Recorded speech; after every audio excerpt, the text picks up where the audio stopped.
பரபரப்பான அரசியல் சூழ்நிலைக்கு மத்தியில் இன்று சென்னை வருகிறார் மத்திய உள்துறை அமைச்சர் அமித்ஷா. பாஜக மாநில தலைவர் மாற்றம், கூட்டணி குறித்து ஆலோசிக்க இருப்பதாக தகவல்.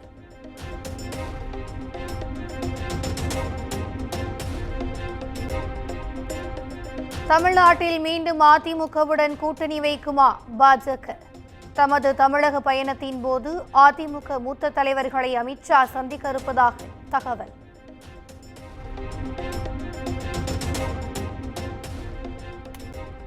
ஊழல் குற்றச்சாட்டுகளை மறைப்பதற்காகவே தொகுதி பிரச்சினையை திமுக கையில் எடுத்துள்ளது. மத்திய உள்துறை அமைச்சர் அமித்ஷா குற்றச்சாட்டு.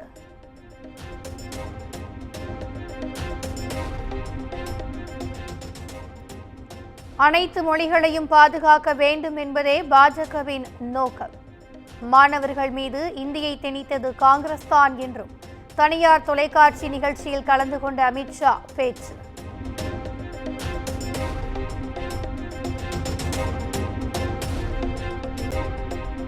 நீட் எனும் அநீதியை ஒழிக்க தமிழ்நாடு போராடும், தமிழ்நாடு வெல்லும். தமிழக மாணவர் நலனுக்கான நீட் விலக்கே நமக்கான இலக்கு என தொடர்ந்து போராடி வருகிறோம் என முதலமைச்சர் எக்ஸ் தளத்தில் பதிவு.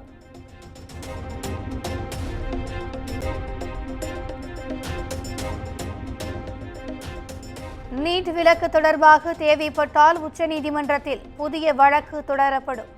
முதலமைச்சர் மு.க. ஸ்டாலின் தலைமையில் நடந்த அனைத்துக் கட்சி கூட்டத்தில் தீர்மானம்.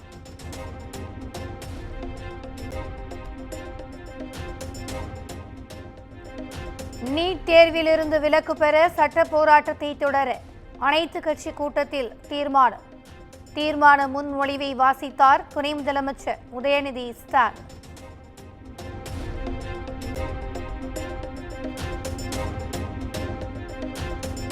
நீட் தேர்வை வைத்து மீண்டும் மீண்டும் திமுக அரசியல் செய்து வருகிறது. மக்களிடமும் மாணவர்களிடமும் திமுக பகிரங்க மன்னிப்பு கேட்க வேண்டும் என தவிக தலைவர் விஜய் வலியுறுத்தல்.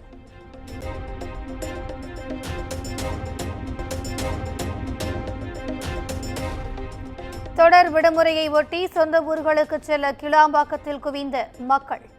போதிய பேருந்துகள் இல்லாததால் அதிகாரிகளுடன் பயணிகள் வாக்குவாதம்.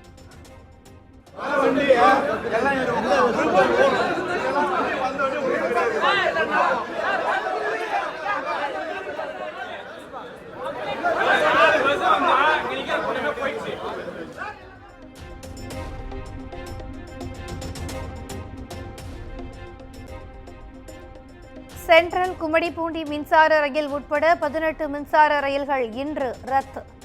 காலை 9 மணி முதல் மாலை 3 மணி வரை பராமரிப்பு பணி மேற்கொள்ள இருப்பதால் மின்சார ரயில் சேவை ரத்து செய்யப்படுவதாக தெற்கு ரயில்வே அறிவிப்பு.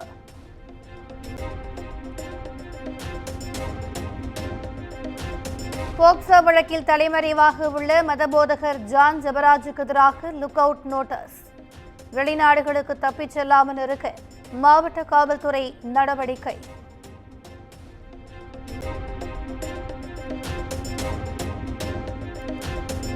நீலகிரி, தேனி உட்பட 4 மாவட்டங்களில் இன்று கனமழைக்கு வாய்ப்பு. சென்னை வானிலை ஆய்வு மையம் எச்சரிக்கை.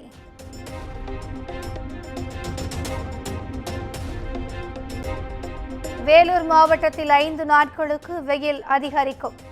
பொதுமக்கள் தேவையின்றி வெளியே வர வேண்டாம் என ஆட்சியர் சுப்புலட்சுமி அறிவுறுத்தல்.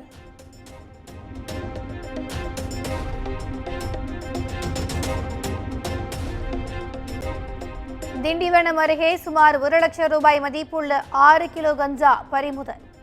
கஞ்சா விற்ற 5 இளைஞர்கள் கைது செய்து போலீசார் சிறையில் அடைப்பு.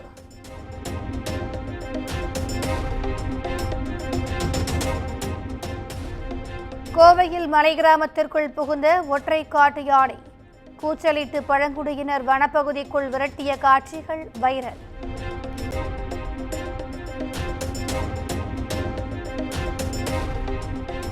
மதுரை கள்ளழகர் கோயிலில் பங்குனி உற்சவ விழா கோலாகலம். மேளதாளம் முழங்க தீவட்டி பரிவாரங்களுடன் தேவியருடன் எழுந்தருளிய கள்ளழகர்.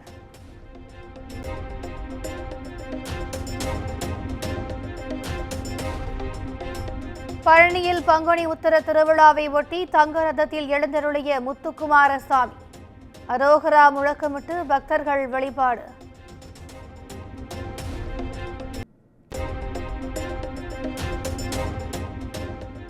மயிலாப்பூர் கபாலீஸ்வரர் கோயிலில் பங்குனி பெருவிழாவை ஒட்டி இன்று 63 வீதி உலா. கோயிலை சுற்றியுள்ள பகுதிகளில் போக்குவரத்து மாற்றம்.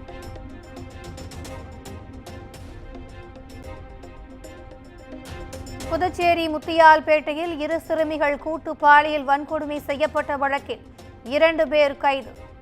மேலும் 4 பேரிடம் போலீசார் விசாரணை.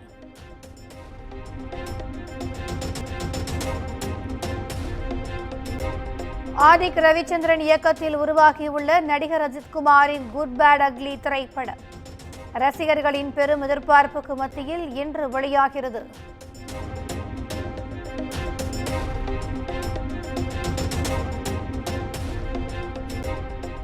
மதுரையில் குட் பேட் அக்லி படத்தின் சிறப்பு காட்சிக்கான டிக்கெட்டை கூடுதல் விலைக்கு விற்க விநியோகஸ்தர்கள் வலியுறுத்துவதாக புகார்.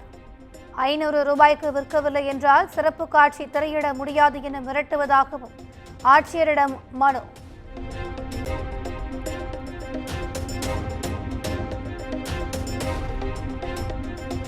கர்நாடக மாநிலத்தில் உள்ள கோலாரில் நடிகர் அஜித்தின் குட் பேட் அக்லி படத்தின் ரிலீஸை ஒட்டி பிரம்மாண்ட பேனர்.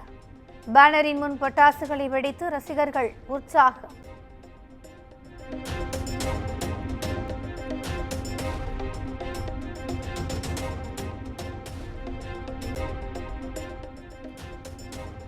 அமெரிக்காவின் புதிய வரி விதிப்பால் பொருளாதார நெருக்கடி சூழல் இந்தியாவை நெருங்கி வருகிறது. அதிபர் டிரம்பின் அழுத்தத்திற்கு பிரதமர் மோடி அடிபணிந்து விட்டதாக ராகுல் காந்தி விமர்சனம்.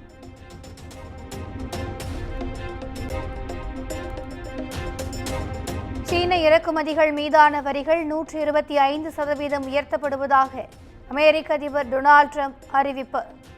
இந்த வரி விதிப்பு உடனடியாக அமலுக்கு வருவதாகவும் ட்ரம்ப் எக்ஸ் தளத்தில் பதிவு. மாறி மாறி இறக்குமதி வரியை அதிகரித்து வரும் அமெரிக்கா, சீனா.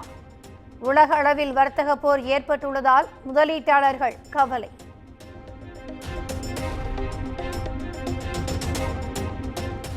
மும்பை பயங்கரவாத தாக்குதலின் முக்கிய குற்றவாளியான தஹாபூர் ராணா இந்தியாவிற்கு நாடு கடத்தல். அமெரிக்காவிலிருந்து சிறப்பு விமானத்தில் இன்று இந்தியா வருகை.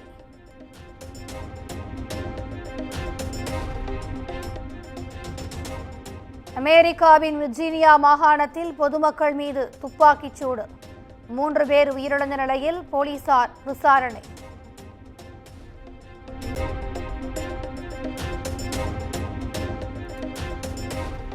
டொமினிக் குடியரசு நாட்டில் இரவு விடுதியின் மேற்கூரை இடிந்து விழுந்த விபத்தில் பலியானோர் எண்ணிக்கை 124ஆக அதிகரிப்பு. படுகாயமடைந்த 150க்கும் மேற்பட்டோர் மருத்துவமனையில் அனுமதி.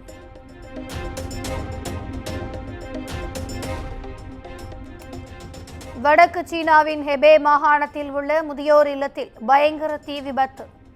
முதியோர் 20 பேர் உடல் கருகி உயிரிழப்பு.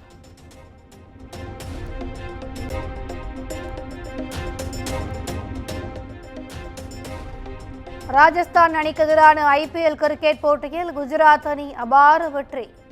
58 ரன்கள் வித்தியாசத்தில் வெற்றி பெற்று குஜராத் அணி அசத்தல்.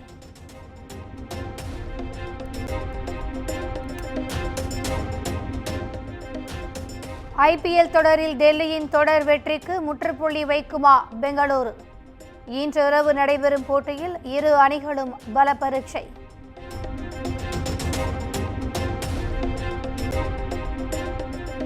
சாம்பியன்ஸ் லீக் கால்பந்து தொடரின் இறுதியில் பார்சிலோனா அணி அபார வெற்றி.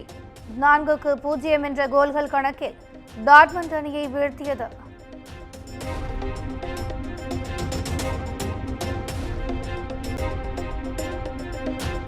நடிகர் தனுஷின் 56வது படத்தை இயக்கும் மாரி செல்வராஜ் படத்தின் போஸ்டரை வெளியிட்டு படக்குழு அறிவிப்பு.